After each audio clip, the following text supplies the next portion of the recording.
Well, hello. My name is Jessica Page-Mallory, and I will actually be talking to you today about some positive and negative management practices that I witnessed within my internship over this past summer.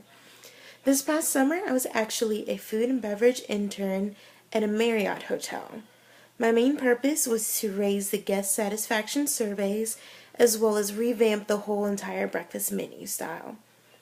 So over the summer, I actually ended up becoming the social coordinator, which means that I controlled the budget as well as planned each and every weekly menu and controlled the alcohol purchases that we were going to need throughout the week.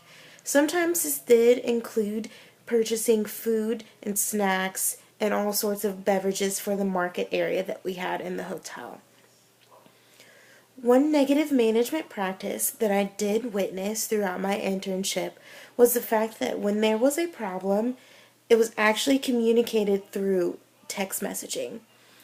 Honestly, that is actually one of my biggest pet peeves. When there's a problem, someone texts me, and I'm not really a fan of that. So that was one of the things that I did not like, because through text messaging, all of your problems can get misconstrued and people can interpret them differently. That's why perception is a whole entire key to this area.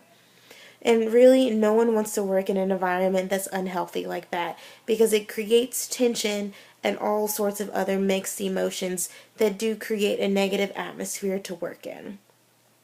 One positive thing that I saw was the fact that they trusted me. And it's always a good thing to feel like you're trusted, when they hand you responsibilities and they actually don't have to watch over your shoulder 24/7. That tells you that they really trust you as a human being to take what they tell you to do and to turn it into your own. And I thought that, that was an amazing feeling. Most employers, which is actually kind of sad to say, most of them do not trust their employees enough to do what they need to get done and not have someone watch them constantly. So when I felt like the management team felt that it was necessary for me to take on all of this responsibility, and the fact that I showed no signs of sinking rather than swimming, it was a good feeling. And ultimately, what this has taught me is some do's and don'ts that I would like to do when I am a leader.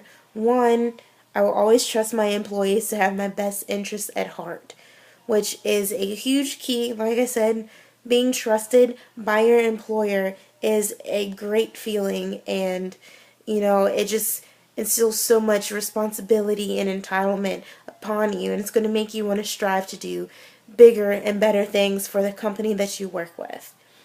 And it also taught me that I do not want to communicate through text messaging, because ultimately someone's going to get hurt in the end. There's going to be some kind of misunderstanding and miscommunication, and it's just, it's not a good thing. You would rather face your problems head on, not necessarily start an altercation, but to have it face to face with the person that you do have somewhat of an issue with.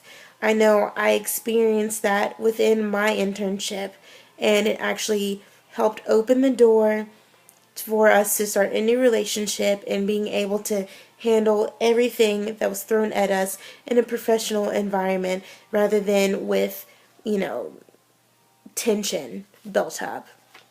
So, my advice, if I were actually to go back and watch this again, my advice would just to be, do what you've been doing.